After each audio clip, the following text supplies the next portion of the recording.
மருதமலை ரகசியம். சித்தர்கள் பூமியினாலே இந்த மலையும் முருகனையும் விடுறதே இல்லைங்க.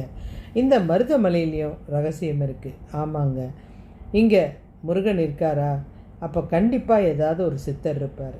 ஆமாங்க, நம்ம பாம்பாட்டி சித்தர் தான் அங்கே இருந்தார்.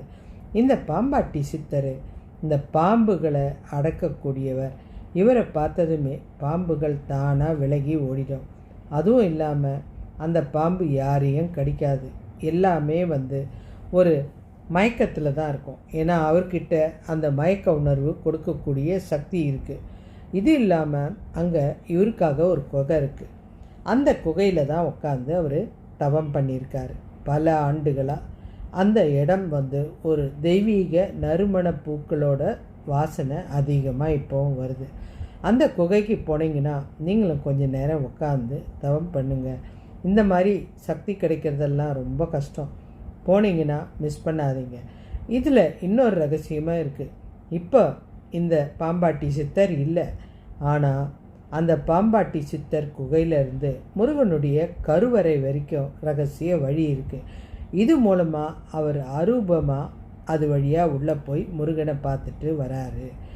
நிஜமாகவே அவருக்கு பதிலாக ஒரு பாம்பு தான் அந்த வழியாக போய் முருகனை பார்த்துட்டு வருது. அப்படின்னும் போது இவரும் உருவமில்லாத அருவமாக தான் அங்கே வாழ்ந்துட்டுருக்கார். அருவம்னா உருவம் இல்லாமல் ஆத்மா வடிவில் வாழறாங்கன்னு அர்த்தம்.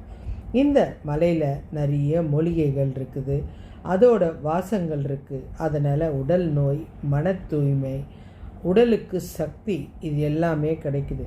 சித்தர்கள் எந்த மலையில் இருக்காங்களோ அந்த மலையை ஒரு மூலிகை தோட்டமாக உருவாக்கிடுறாங்க. இது தவம் செய்கிறவங்களுக்கோ அல்லது சுற்றி பார்க்க வர்றவங்களுக்கோ மிகப்பெரிய சக்தியை கொடுக்குது. அது முக்கியமான விஷயம். இந்த சித்தர்கள் பண்ணுற ஒரு புண்ணிய காரியம் இதுதான். நிறைய மூலிகை செடிகள் அது எல்லாருக்கும் பயன்படணும்னு நினைக்கிறாங்க. இது போல் ஆன்மீக தகவலுக்கு சேனலை சப்ஸ்கிரைப் பண்ணுங்கள். அடுத்த கோயிலை பற்றி நாளைக்கு சொல்கிறேன். நன்றி.